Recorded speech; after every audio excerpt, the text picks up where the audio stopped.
All right, folks, so we're going to run up a session here on a Sunday night live, January 28th, 2024, and it's an absolute pleasure to be connecting with you guys here again today as the chaos continues. The distractions are not going to stop, and the enemy is doing everything in their power to stop us. And I wish I could tell you everything that I know, what we're seeing behind the scenes. We can only say so much in the public right now, but I'll just say this. The energy is at an all-time high.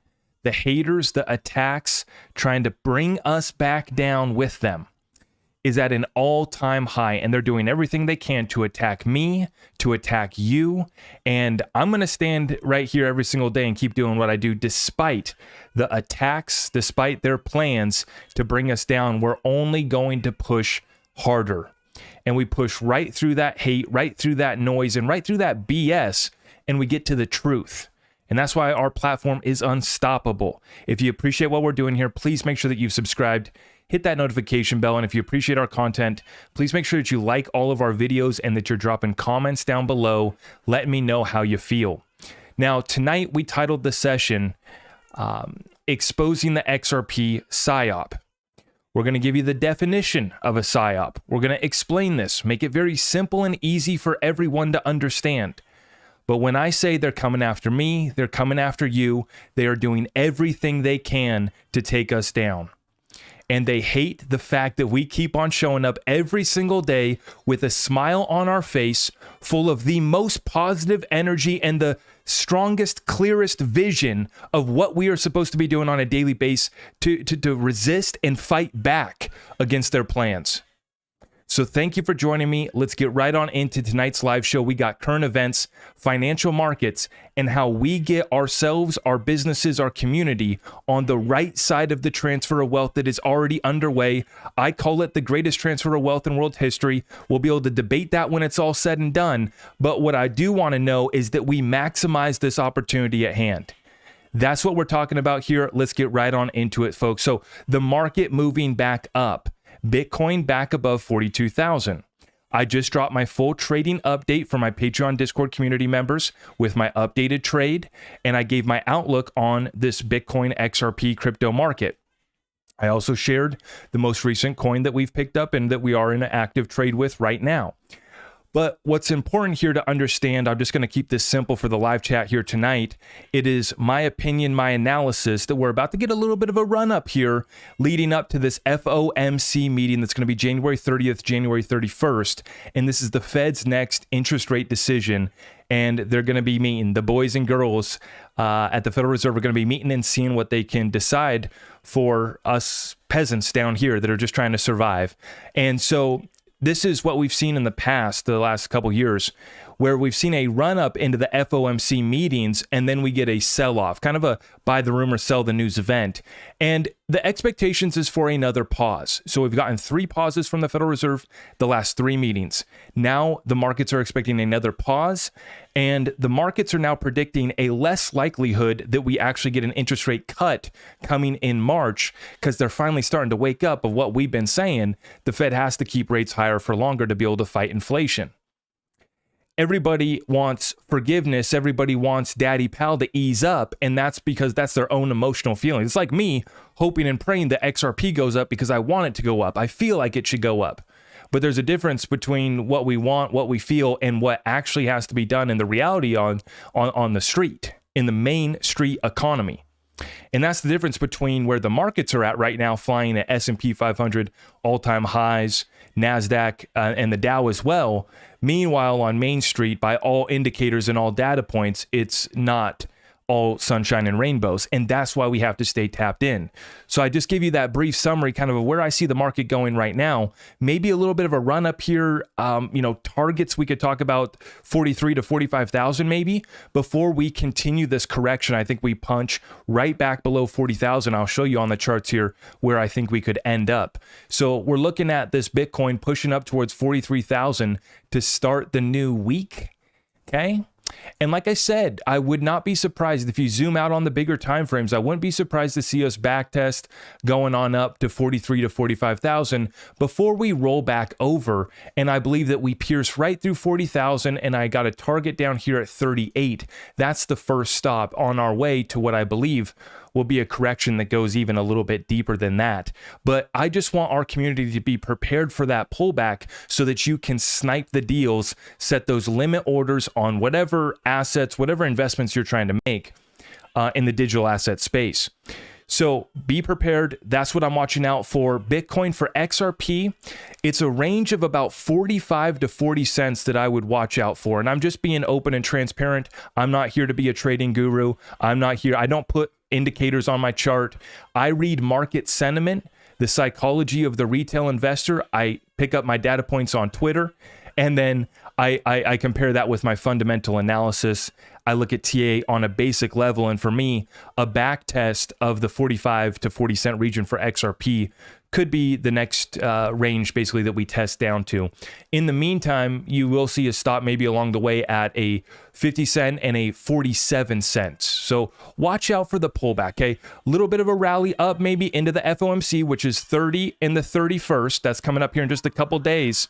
So watch out closely for that, okay? And then we will see if we are going to continue that correction. I think that we finish off this correction into February and March. Watch that closely. What we're looking at next right here, let's get into the current events, okay? I see a chat there from Tyrus. Thank you for the 3-spot, Tyrus. Really do appreciate that. Thank you so much. Let's get right on into it, folks. We're going to go through the news rather quickly.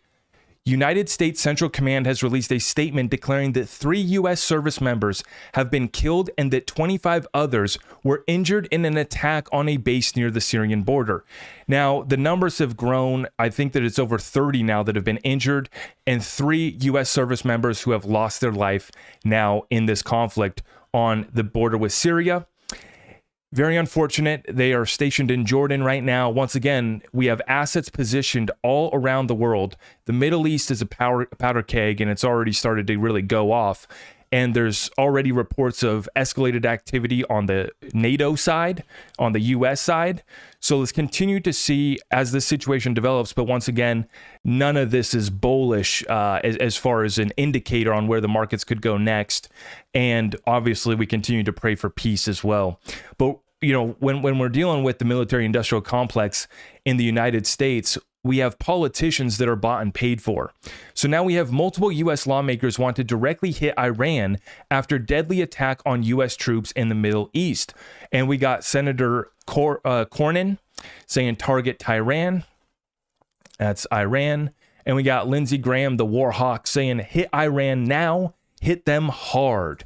And they're ready to send our troops right on in. Tom Cotton as well. And once again, that's not because they care about defending America. They are getting checks from the military-industrial complex. It's very, very simple. In fact, some of them have been trading the stocks of companies like Raytheon that have been having a good little run here as of late. So you guys already know the deal. You know how our country's operating these days. And this is why it's so important that we resist, that we vote these people out, that we hold them accountable, and that we don't let up. Okay? We are all for our troops. God bless them. But we need to rein this thing back in, and we need to get specific with our objectives, right? So we have no idea here other than the fact that we are broke bust. So even if we wanted to fund a war, we can't unless we print more money, which is why we put that variable on into our investment equation when we're coming up with our thesis on where to move our money. Now, with that being said, you look across the world from Britain, all throughout Europe, all the nations there, and now we're even seeing Australia that is saying that Australia must consider bringing back conscription as all-out war with Russia looms, expert says. So they're talking about draft. So they've been talking about arming civilian populations in Britain. They're talking about a draft in Australia. And of course, it's big bad boogeyman Putin in Russia. And I'm not here to, play around and say, that this is not a real war, and in war, bad things don't happen. Bad things are happening. And Mr. Putin is going to push and try to get his way, right? And so this is why the situation is so tense, and why I think that many people are just overlooking this as if, we're acting as if a World War III conflict is not going on. And even it doesn't have to really go too crazy for us to have real impacts on the markets and the supply chain and inflation. Not, and of course, we have to mention the loss of life, which is also very tragic as well, of course. And, many Americans here, we're tired of funding all of these excursions across the planet. But this is the typical program of falling empires. Once again, external chaos, internal chaos, and you already know what we got going on back home. It is absolutely insanity. And we see it through the data right here. The U.S. government borrowing $47 billion of debt alone in one day. And that was, he shared this on the 27th, so that would have been yesterday on the 26th. So, we're talking about Friday, right? The U.S. government, of course, they wouldn't be working on the weekends. God, no, absolutely not. They probably took Friday off after they did this first thing in the morning, right? So, they signed on to borrowing another $47 billion worth of debt, and then they headed home for the weekend. Since the debt ceiling crisis ended, quote unquote, ended in June 2023, total U.S. debt is up about $3 trillion. Since October 1st, the U.S. government has borrowed about $10 billion per day. The worst part, for the next 340 days, the U.S. debt ceiling is effectively uncapped. If we keep borrowing at current rates, we could see over $37 trillion of federal debt this year. We're talking about going from $34 trillion at the start of the year to $37 trillion. Mind-blowing numbers. You can't even fathom or wrap your head around it. But what's very simple is the world around us is trying to get away from using the US dollar for settlement, for a payment system. They're doing everything that they can, and it's very difficult to get away from the US dollar, and it still remains the cleanest shirt in the closet, absolutely. But as we say, the old analogy here, the cleanest shirt in the closet is the US dollar, but the house is on fire. So eventually you got to get outside, right? And that's what we do with our precious metals. That's what we do with crypto commodities as well, with no counterparty risk. We take the cryptos, we own them, we hold them, we own them. Don't have to worry about counterparty risk, which is what we want to get away as we're seeing all of the dominoes fall. Now, for China, the holdings of U.S. Treasuries continue to move in a straight line lower. Their holdings of U.S. Treasuries have declined by $300 billion since 2021. Currently, China holds under $800 billion of U.S. Treasuries, levels not seen since the Great Financial Crisis in 2009. As interest rates are peaking, the foreign private sector has been slowing purchases. Nobody wants this crap. Very simple. Also, as China faces increasing economic headwinds, it is likely this trend resumes. China seems to be entering a recession, and the market's down over 44%. It might even be down more by the time of this recording. The last time I saw, the Chinese stock market, though, was down over 50%. And once again, you have two aspects of a reserve currency. You have a payment system currency that's used worldwide, and you have a store of value.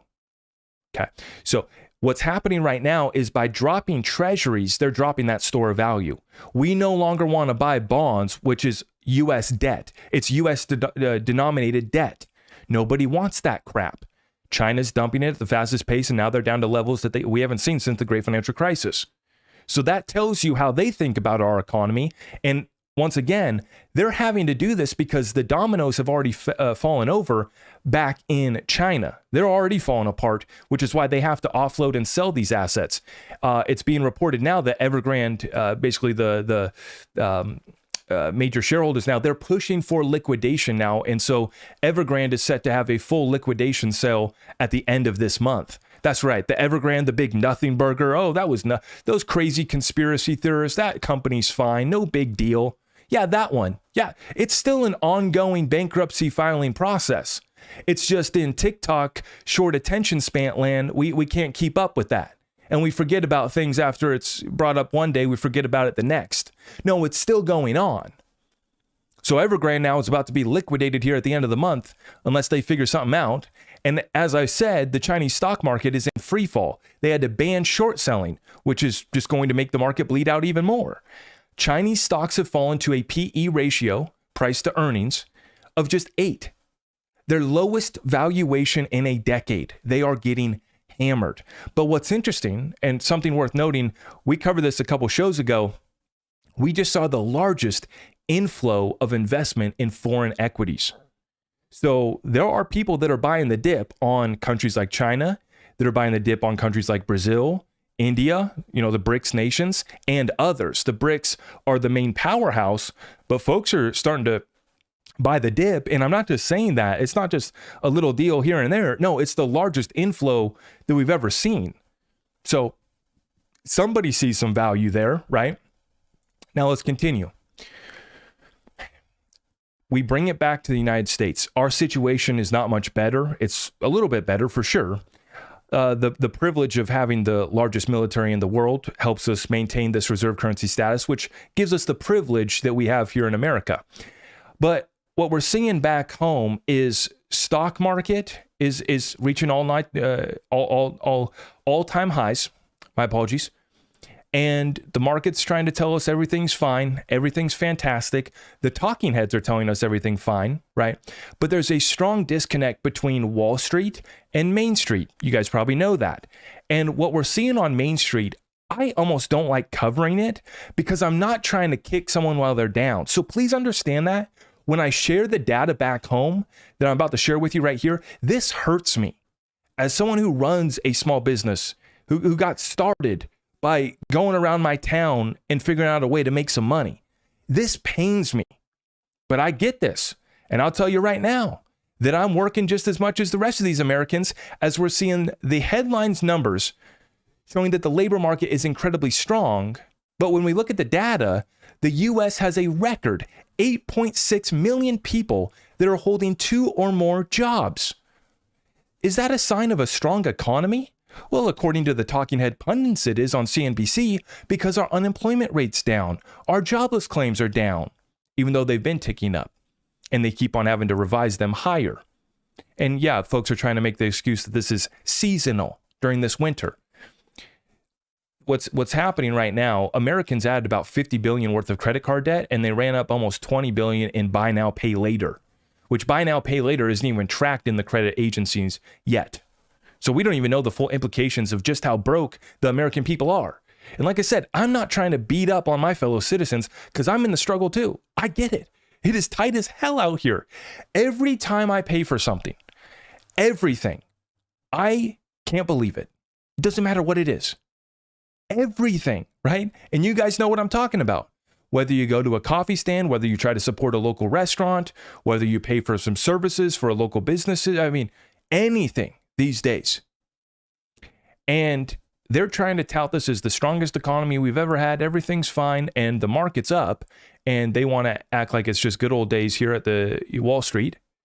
But meanwhile, actually, when we look at their balance sheets, they're holding record losses and they're taking just as big of L's as the American people as well. In fact, bigger.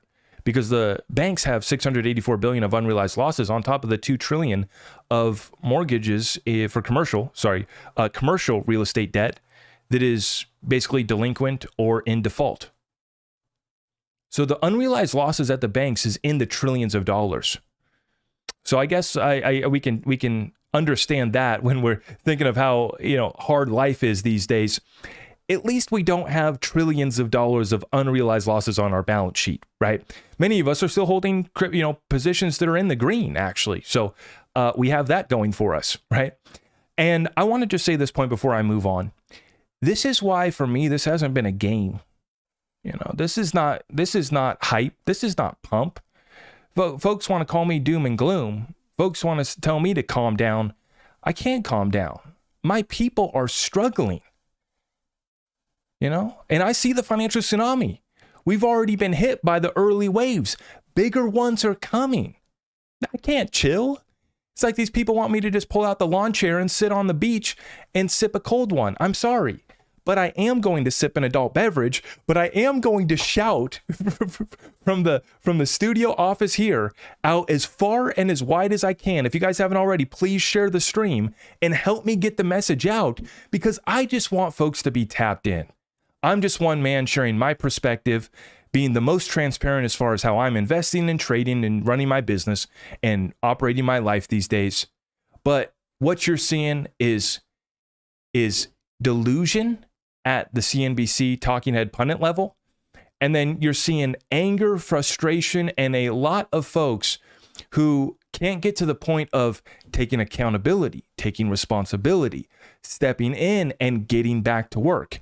I've been knocked down too. I keep on getting knocked down, but we will continue to get back up. And that's what I got to say to the XRP community and anybody else that's listening to my voice here tonight is keep on getting back up. The enemy is sending everything they have at us.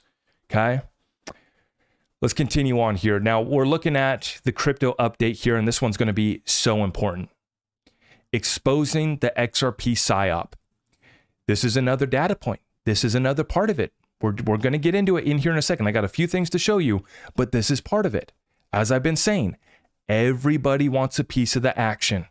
Even though we've been fudded out, there's been campaigns of disinformation, which have led to and fueled more misinformation about XRP. Despite all that, now everybody wants to get on board. CoinDesk running David Schwartz front page headlines. Brad Garlinghouse speaking at all of the events from the World Economic Forum to every conference that matters here back home and across the world for that matter, right? And now you're seeing even BitTrue saying it's never too late to buy XRP. I mean, what is that? From an exchange? I mean, granted, I'm happy that they're an exchange that's serving, U.S. clients and selling XRP to us. I'm glad that they're helping us get XRP. But it's just like Gemini putting out the riddles. They want our business. They want our attention. They know how powerful we are. And they know how powerful the XRP Ledger is as well. And they understand that this little XRP currency might be more than just a little crypto.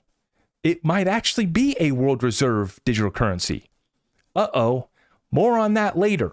Now, let's talk about utility getting unlocked. Right here is the amendments on xrpscan.com. Everyone can watch this. And what we now have live is the rollover to the fix that has just been implemented. Ripple D 2.01 is the most recent version. It includes a fix that was creating some issues for the AMM, which is only at 23 votes right here. But after we get this fix implemented and the validators roll over, I am expecting this AMM vote to actually go up to the 28 votes. We already have about 5 validators that are saying they're about to flip the switch on AMM after they can update their validator to the most recent version with the fix. And I'm happy for that. Yeah, let's fix it. Let's make sure the ledger's going to work, and then let's flip the switch on AMM. Sounds good. It's at a 65% and needs to get to 80%. And as you see, Clawback just got to 88% with 31 votes. Now, in the most recent rollover to Ripple D 2.0, this is where we got the X-Chain bridge, which is XLS 38D. Very important. This connects us with all of the other ledgers. And then we got digital ID. Very, very important as well. And what we're seeing right now, a little stall on AMM, but we're getting very, very close. And once again, it's so sad to me to see so many people losing faith and conviction and giving up on XRP as we're just now starting to get utility, right? We've had some utility, absolutely, right? We've had an incredible system of payment. We've had an incredible system of moving value, absolutely. And some crazy people like myself do hold XRP on my balance sheet as a reserve store of value. And that's because I think it's going to be at a higher price than today's 53 cents or whatever it's at right now. Okay. So I'm choosing to hold it as a store of value. Eventually, yeah, sometimes I use it as a currency, but for the most part, I hold most of mine. And when, utility opportunities, businesses present themselves and use cases where it's time to spend my XRP, I will spend it. But we got this whole new drama that's taking place right now because a developer from Ripple has put forward a proposal for the XRP Ledger Foundation. Now, I got to pull this up actually because David Schwartz just gave a response. This is breaking news. David Schwartz responds.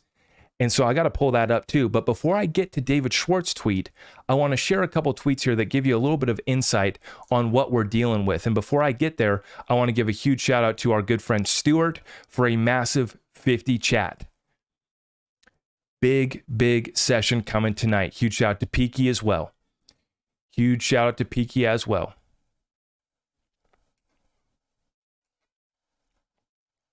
Oh, crap. Okay. There's Peaky right there with the 20 spot. I missed it.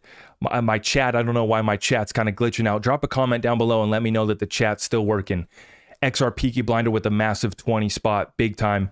Consistently showing up day after day, Z. Keep it stream rolling, brother. Pass least traveled. Take some clearing. And you're in the front with the brushwhacker. We win. Amen. God bless it.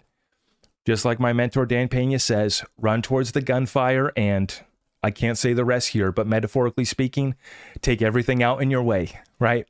That is what we're going to continue to do every single day. Much love, brother. Thank you so much for the chat.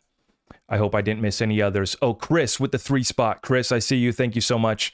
Thank you so much for all the super chats tonight, all the love. If you guys haven't already, please make sure you smash that thumbs up. It really does help us get our content out far and wide. Thank you so much, guys. Let's rock and roll. Okay, so here's where we're at with this proposal. Let's be clear. The proposal was put forward for the foundation, which is a nonprofit entity. This has nothing to do with the XRP Ledger, amendments, the validation process, none of that. What this was put forward for was to create a formal process to decentralize the XRP Ledger Foundation, which would give exposure to community members like myself or you guys, where we would be able to pay 75 XRP per month or some sort of fee on a yearly basis. They just threw out initial numbers as an example. This is just an open conversation. And why this is important is because it gave a way for the foundation to be self-sustainable, to get funds so that they could actually afford to keep running the infrastructure, which is the main complaint from some of these developers is that, you know, they're tired of running their infrastructure, right? Because they're not getting paid to run their infrastructure. You have to have a business that utilizes the XRP Ledger that is going to pay you. You don't get paid for running the XRP Ledger. And there's, you know, ideas and systems and proposals now coming forward for, what is it called? Rent a node or help a node out. We might as well call it GoFundMe for validators because that's what they're proposing. And I'm a huge fan of that. Tell me where to send my money because I'm a doofus moron that doesn't understand the technicals and I'm never going to even try to. That is not my role at all. Not at all. Not for 1 second am I going to spend any time playing around with that. But please take my money. Take my 75 XRP per year to the foundation. I don't care if they end up wasting it. At least I know it's going to a good cause. It's with good intent. Maybe they can do something with it. I'm a fan. And then the other tiers that they created or suggested was for businesses where like a business 1 to 10 XRP would pay maybe like 500 XRP per year to be a member. And then bigger businesses would pay all the way up to maybe hundreds of thousands or even 500,000 XRP. And then the final tier was the third tier, and it was called sustaining members. And these are basically the top echelon of businesses and validators, I guess, that would be paying 1 million XRP per year to be a sustaining member, and they would get moved right on up to the board of directors. Other than that, there would be an election by everyone else for the other two classes, basically. And I don't really like the term classes because what they're trying to say is that it's classism, that it's dividing the XRP community. Well, I'll tell you right now, I don't got 1 million XRP per year. I'm fine being in the low class. Put me in the peasant class, 75 XRP per year. The point is that I'm still willing to put my money where my mouth is. I'm willing to pay that, right? And the businesses that want to be a part of the foundation too, tier them up. Sure, it makes sense to me. Small business, 1 to 10 employees, 500 XRP, 1,000, bigger businesses, 5,000, 50,000 XRP per year. Big businesses, 500,000 per, whatever. They were just putting it out as ideas. It was a proposal that was put forward to basically make the foundation decentralized and sustainable. That's what it was. But as always in the XRP community, and they always find a way here to come on in, to stir this whole thing up, make it into some big dramatic story, even though we're talking about a foundation which does play an important role. Let me be very, very clear here, because I don't want anybody to twist what I'm saying. The foundation plays a very, very important role.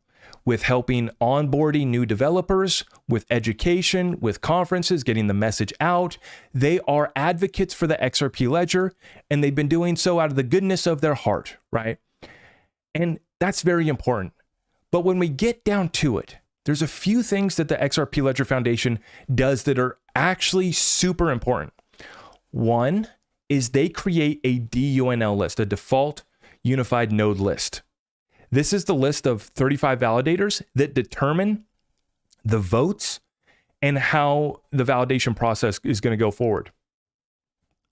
So this is a very, very important role because right now there's only two lists that all of the validators agree with. It's Ripple's list and it's the XRP Ledger Foundation's list. So there's two lists right now for the DUNL that are commonly accepted, respected, and anybody could put together a list. I could put together a list. You guys could put together a list for the default unified node list. I mean, anybody can put forward a list. It's up to the validators to accept the list. That is one of the important roles. The other one is they hold the IP, the trademark to the XRP Ledger. So they hold the trademark to XRPL. I don't know if they have xrpl.org. I believe they do. So they have like the main website, they have the trademark, and they put forward one of the two commonly accepted DUNL lists, which decides who our validators are. Those are very, very important roles. Let me be very clear about that. But that's all they're deciding. The XRP Ledger Foundation does not have a validator. They don't get a vote on amendments. XRPL Labs, which is run by Wietse Win, right? Very popular developer, right? Everybody loves Wietse. He's the creator. XRPL Labs created the ZUM wallet, now the Zaman. We're all fans, right? We all love it, okay? But that's the role of the foundation. It's advocacy. It's education. It's picking, should we have the next conference in Vegas or Amsterdam? That's what's decided. And then other than that, they have the website, they have the IP, the trademark, and then they have a DUNL list. Okay. But many folks are getting this twisted and they think that this is a proposal to change the validation method, to change the XRP ledger. The foundation doesn't even have a vote. So this, as always, this thing gets blown way out of proportion. And I'm not trying to bore you to death with this. I'm trying to make this simplified and condensed for just the regular listener that's not a big techie like me, right? But this is exactly what has taken place here. Our good friend Patrick Riley says, I have seen a lot of concern about the XRP Ledger infrastructure. I am not at all concerned. The question I have to those who are concerned is, what fundamentals have changed? Is the XRP no longer the 3 to 5 second settlement token? No, it still is. Absolutely. Is the XRP Ledger no longer the first DEX? No, it still is. Absolutely. And our DEX is about to get better with the AMM. It's going to be a fun time. Is XRP adopting broken proof of work and proof of stake tokenomics? Absolutely not. Absolutely not.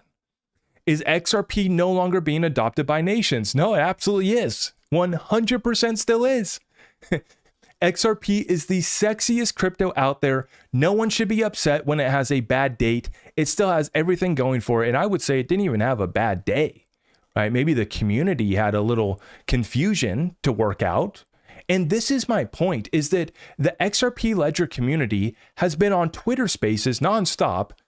Now, I'm not going to comment on whether or not hanging out on a Twitter space going around and around in circles all day is effective, but we have had some effective conversations that have really hashed through the process. This is where I've actually learned a lot, is because there are validators that are speaking out, they're showing up to spaces, and this is the community hashing things out in a decentralized open forum. This is what we want. This is true decentralization. And of course, the haters and those that want to attack us and try to kick us when we're down, they see that the XRP community has some confusion going on and they just full throttle. They just press down. More misinformation, more disinformation. Why? Because they're Bitcoin maxis, their Ethereum deal, they got something else to sell. They just hate us because they ain't us, right? Because we, despite everything considered, this big XRP psyop ran against us, we still are here. And I thought that Wrath of Conman put this together. This is exactly how I've been thinking about this situation as well. He says, opinion. I don't think that the current XRP Ledger issues are primarily a problem of the best incentive is no incentive, right? A lot of people are attacking that and saying that we have to pay validators. We need to give some sort of incentive, right? But the slogan refers to on-chain rewards, not business incentives. The current problems are business problems, not chain problems. And that's exactly it. That's the beauty. You have people that just want the ledger to work because they believe in it, they want to use it, and they have a business that they want to run on it. That's why people choose to run it. The incentive doesn't get paid out by the XRP Ledger. It's because they want to run an NFT marketplace. They want to put a trading platform. Think of a Sologenic, right? A marketplace. They got NFTs. They got a trading platform, right? That's a perfect example. And so what we have right now, we've had some validators that are looking to drop out. And I'll just cut to the chase and I'll be straight honest with you guys and call it like it is, because that's why you're here. Some of these developers and builders, God bless them, they don't have viable businesses. It's just that simple. And instead of holding themselves accountable, instead of taking responsibility, they want to blame Ripple. Oh, Ripple should have given me a grant. Oh, Ripple should do this. Oh, the escrow needs to come to me. If you don't have a viable business, you don't have a viable business, and getting bailed out by Ripple is not a good use of XRP, in my opinion. Once again, that's my opinion. They're free to have their opinion that they should get a grant from Ripple, but it's up to Ripple to decide what they want to do. And I firmly believe that Ripple's been doing a fantastic job of distributing XRP basically exclusively to on-demand liquidity institutional partners. They're using it for ODL and other utilities like treasury management. And you better believe that they're going to be using more XRP for the DEX. They're going to be moving on-demand liquidity to the DEX, and they're going to ramp that process up as soon as the AMM goes live. So we're just getting started. And here's the other thing. These businesses couldn't stay solvent. They didn't prepare for this recession, I guess, or they didn't, for whatever reason. Whether you want to make an excuse for them or not, whether they want to make an excuse for themselves or not, whether they want to blame Ripple or not. The bottom line is that VCs and investors have been hesitant to come into this space and invest in any of the crypto companies because 99% of them are full of crap. And we haven't had legal clarity. Who wants to invest in this space? Only crazy folks like us, right? And that's the reality of the situation. How are we supposed to expect VCs to pull up and invest in your business when the SEC is suing the main company that's trying to use the XRP Ledger and XRP? And you're a company that's using XRP Ledger and XRP, and you're wondering why investors don't want to invest. Now, I'm not happy about this. I want to see the businesses on the XRP Ledger thrive. I want to support them. I try to. Anybody that has utility, I say, come on my platform. You don't have to pay me. I'm not here to shill anything. I just want to share real utility. Let me shine the spotlight on you. Come on my show.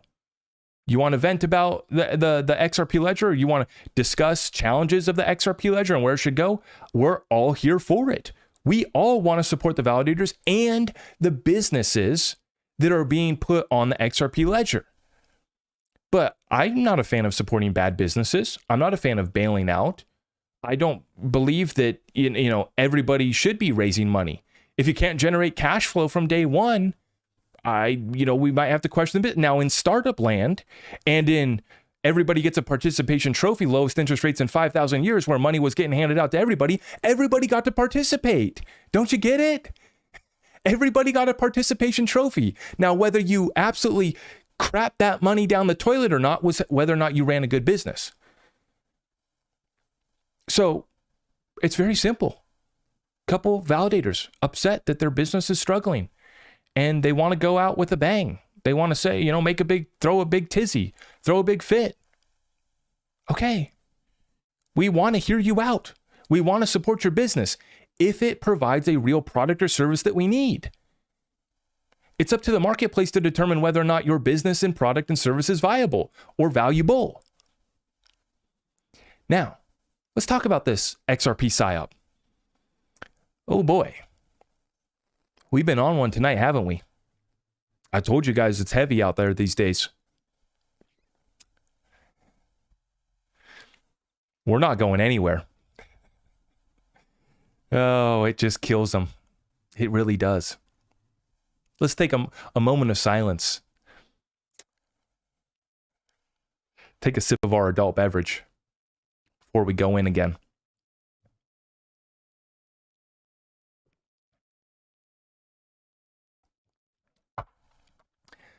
Let's get right to it. XRP Psyop. Let me read the chat real quick. How are you guys doing here tonight? Is everyone okay? Everyone doing good tonight? Fantastic. Good. Let's go. Let's expose it. Okay. XRP Psyop. You get it from the top down and you get it from the bottom up. First, let's talk about top down because I think that describing it as a psyop is more closely correlated with the activity that we see from the top down, the misinformation and the disinformation that is coming from the top down. Let's give you guys the definition of a psyop here to get started. So I pulled this up. Psychological operations, also known as psyop, are operations to convey selected information and indicators to audience to influence their motives and objective reasoning, and ultimately the behaviors of governments, organizations, groups, and large foreign powers. So obviously in this regard, this is to influence the motives and objective reasoning of, well, you could say that they're trying to throw off maybe, governments that are considering the XRP Ledger or organization. But really what we're talking about here is the group, the XRP community. We're talking about the average person that's trying to figure out what is XRP, what does it do now, what is it going to do in the future, what is the real value of this ledger and the native token XRP. Let's try to understand this thing. And what you guys have seen is we've been battling a top-down psyop of what has been disinformation, and that's misinformation that's given out on purpose. It's intent. Right? There's an intent to deceive. That's what disinformation is. So they manipulate the price, right? This is one aspect of it. The second is the SEC lawsuit. And then the next is public campaigns against XRP with disinformation, which leads and fuels more misinformation.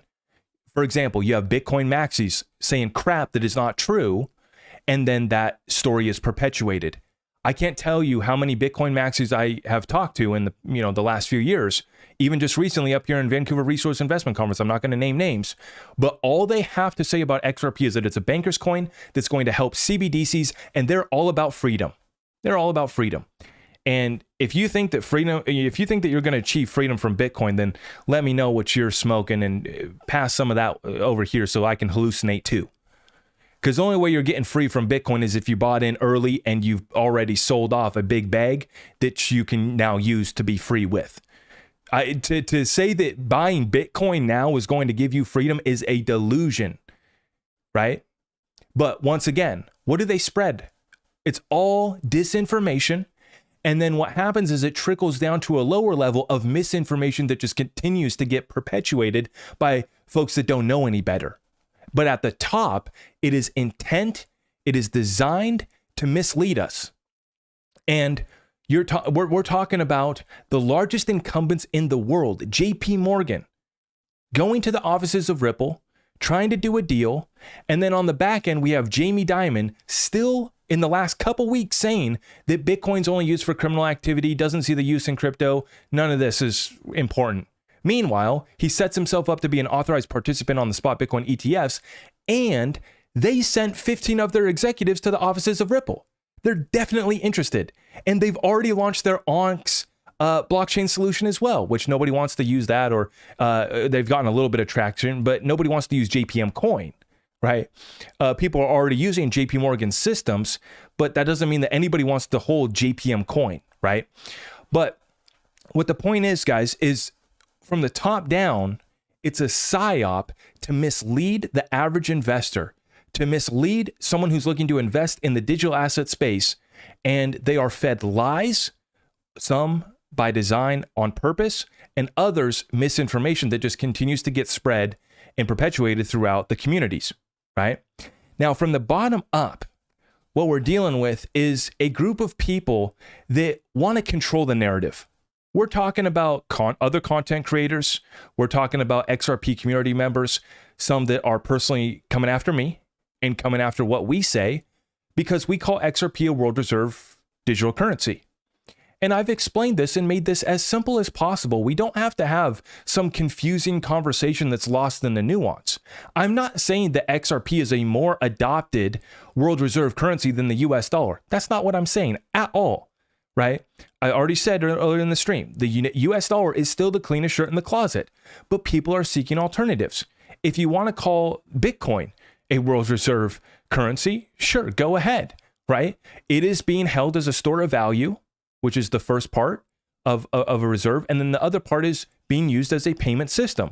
Bitcoin is. Is it an effective one? No. Is it very slow? Is it very expensive? Yes. Does it suck? Absolutely. But it still is being treated and used as a world reserve currency by many people in the Bitcoin community. And so my point is that the same thing's taking place with XRP. My XRP, I put out a video. I titled it with a thumbnail. My XRP identifies as a world reserve currency. Now, I'm making a joke about how everybody wants to identify as a zebra, a unicorn, live in airy fairyland. And I'm not here to live in airy fairyland. You guys know that. Let's keep it real. But the reason why I call it that is because that we have, by definition, a world reserve currency here. We have a worldwide population that holds it as a store of value, myself included. Now, am I an idiot for doing that? Am I dumb? That's somebody else's opinion. Perception is reality. And our reality in the XRP community for many of us is that we are treating it as a world reserve digital currency. The beautiful thing about a reserve currency here is that you can hold it as a store of value, and you can also use it for a transaction settlement, a payment system. And with the XRP Ledger, you're going to get all sorts of utility that you don't get with a US dollar, that you don't get with a Bitcoin, that you don't get with gold or a silver, that are also world reserve currencies by definition. And so we have our community is literally getting attacked from both sides. From the top down, CNBC won't mention it. Fox Business, I thought they were going to talk about ETHgate. Where are they at? I thought, wait, are we still going to cover that or not? Oh no? Okay, that's right. Because where does ETHgate lead to? It leads to consensus, it leads to JP Morgan, and it leads to the top of Wall Street. As I said, it's a psyop from the top down, where they came after us and attacked us. And the SEC knew they didn't have a case, but they still brought it anyways, saying that all XRP sales are a security. It was the greatest, the biggest, I don't want to say abuse of power, but you guys know what I'm talking about, right? Stretching the law to where they obviously knew it did not apply, right? But they did it anyways. Why? Because XRP and the XRP Ledger was the biggest threat to the incumbents. It's very simple. And so it's a top-down psyop to make us think that XRP has no value, and the biggest narrative that they want to come against is us calling it a reserve currency. Now, on the lower level, there's some people that are just too stupid to wrap their mind around it, and so they think that it's inappropriate that we talk about XRP being a reserve currency. It's inappropriate that we talk about XRP being higher than $5. You know, they want to be the Twitter and the thought police, right? And so you guys see it from the top down and then from the bottom up. Misinformation that's spread by doofus morons that just don't know any better because they listened to a Bitcoin maxi that was sharing disinformation. And what you have is the loudest people are the most emotional traders that are, made a bad investment. They overinvested. They have a bad business that's not working, and then they want to blame Ripple, right? It's the same thing. And I'll just be right up front with you guys. It's the same exact thing. What I see is investors who don't want to be accountable for the investments that they've made, the business decisions that they've made. And then you have some builders that don't want to be held accountable that they just didn't build a business with a viable product. But they'd rather blame Ripple. Their business is not viable. They don't offer products or services at a profit margin that is sustainable. And they want to blame Ripple. Same thing as an investor who invested $500 in XRP, and XRP hasn't gone up yet, and they FOMO'd in at $1.50 and now they're down, and they want to blame somebody who makes content about XRP. So, instead of being accountable, they want to blame somebody else. And so this is a common theme. And like I said, the psyop comes from both sides, and it's kind of this moving thing back and forth, right? Between folks that are just genuinely misleading and then folks that are just caught up in the confusion. I understand why folks are losing faith and conviction, because you listen to all the crap on Twitter Spaces. You listen to influencers and creators who built their whole platform off of XRP community, and then they flip around and say, "Oh, actually, I don't believe in XRP. I'm going to sell all my bag. I was, just wanted to talk about it," after they built their whole platform. And I've warned about this, and it's only going to pick up again once we enter the next bull run. There's many people that want to come use the XRP community, just like these exchanges. Gemini putting out riddles, BitTrue saying it's not too late to buy XRP. This is all energy harvesting. We have what they want.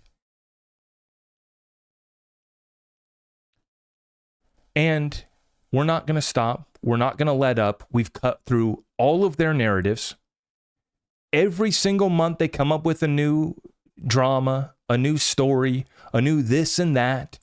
And these folks that say they're about the community are the same ones that want to perpetuate these misinformation, this confusion, getting the community running in circles, banging their head against the wall, wondering what the heck is going on, losing and causing people to lose faith and conviction and forget what we found and uncovered in this whole XRP story.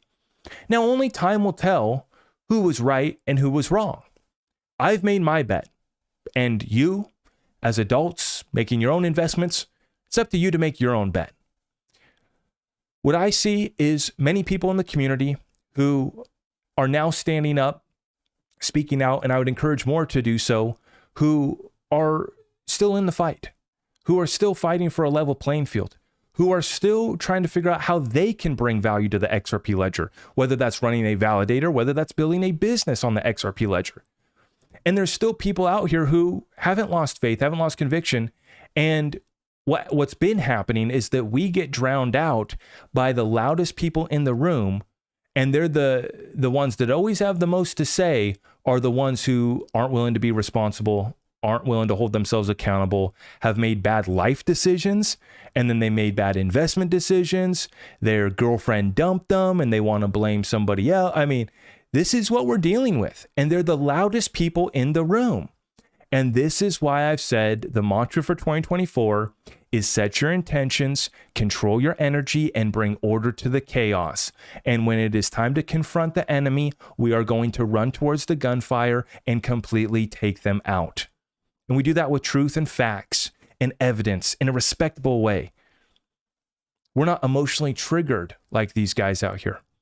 We just stick to what we've been doing this whole time, which is being the adults in the room, being mature, right?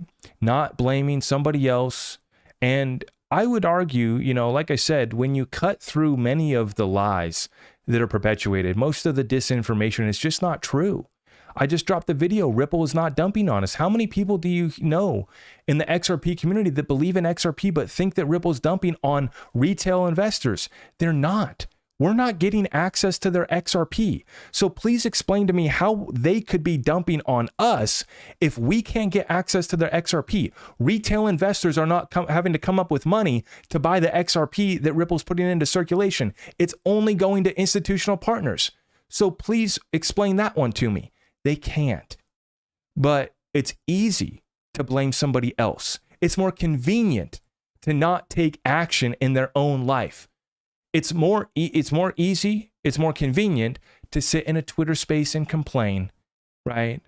To make a little video whining, right? And this is the path that they've chosen. Good luck, God bless. Our train is already moving and we have so much momentum behind us. This is the truth about the XRP community, the truth about the XRP ledger.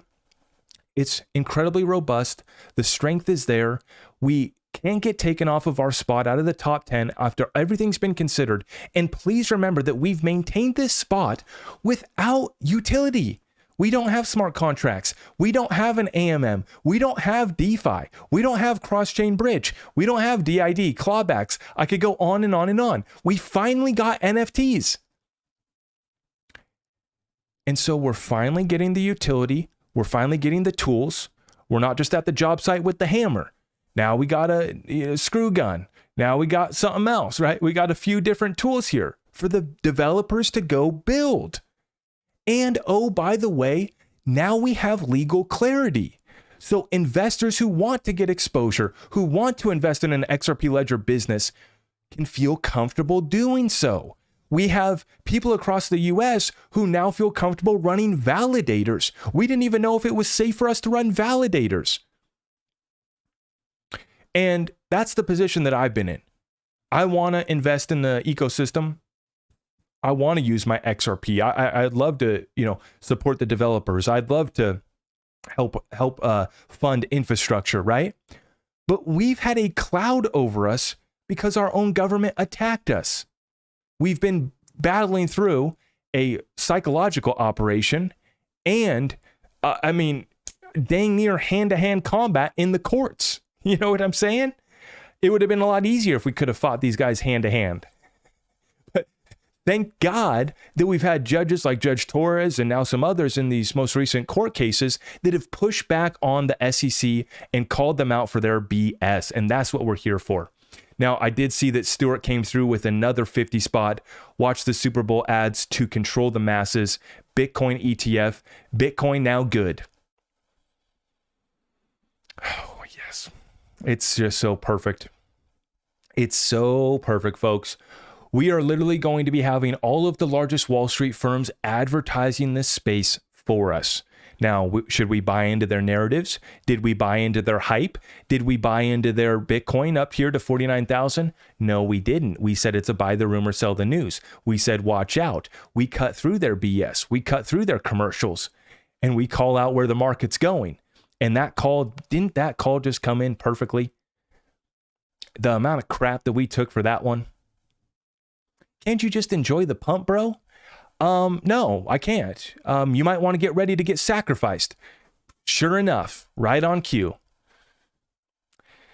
Good luck, God bless. XRP Shillionaire with the 5 spot. Some XRP holders suffer with constant dissonance by embracing the psyops. Absolutely. They can't help themselves. There are some people, their whole ego and identity is wrapped up in fudding XRP. Imagine that. How miserable of a life. Are you kidding me? That's your life? That's your existence on this beautiful planet? I feel bad for some of these people, but then they know what they're doing. And at a certain point you say, okay, I've tried to be nice with you guys. I've tried to work. I've tried to reason. I've tried to talk. Let's talk about ideas. I don't shut you guys down. You might talk about a project that I think's kind of a joke. I'm not going to poop on your parade. I'm not here to, do that. But yet we have to stay in a box with XRP. It's only a little gas token. And, it's never going to be anything important. It's not a reserve currency. If it's not in a technical white paper, or if it's not in a mainstream media headline, it's not real to me. I can't dream past that. I can't think outside of that little box, outside of this little paradigm that I live my little life in. I pity these people. RH Max, thank you for the 5 spot. Do you think that Richard Hart versus the SEC case will take as long as the XRP case to get resolved and will post-chain see green candles regardless? Honestly, I haven't looked into it. I do worry about the case there for the Hex Bros and Richard Hart as far as that impacting the project. I do think that they're going to run into some problems there, but I'm actually really interested to watch that case. I can't comment. I wish I could answer your question. Thank you for the super chat, RH Max. I would just say this. From my understanding, what I read and have heard about Hex is that it was the perfectly designed and laid out decentralized Ponzi scheme. And so whether or not they're able to get Richard or not, I'm sure they will, but We'll see. We'll see how far that goes. It's going to be an interesting one, regardless. Yeah, absolutely crazy. All right, guys, we're hitting that hour mark. I'm going to wrap up this session tonight. It's been an absolute pleasure. I really hope that you guys appreciate this session. And, somebody's got to do it. Somebody's got to stand up, willing to take shots, and you better believe that we're going to be sending shots back. We're the nicest guys in the room. We prefer just sitting back and playing defense. But when it's time to make a move, we're going to make a move. And I'll tell you what, it's time to go on offense in the XRP community because we're getting the tools now. We're getting the DeFi. We're getting the AMM, cross-chain bridge, digital ID, clawbacks from the biggest institutions in the world that are going to come issue assets on the XRP Ledger to me and you little Joe Blows that are going to play with the XRP Ledger. Now we got the tools. Let's build ourselves a masterpiece. Remember what we're saying right now. To set your intentions, control your energy, and bring order to the chaos. God bless all of you guys on the way out. If you haven't already, you know what to do. Drop a comment down below. Let me know what you thought of this live show here tonight, and I will see you guys in the next one. All of our resources are at zachrector.com. Please go take advantage of it, and we really do appreciate the support. May God bless you all. We'll see you tomorrow.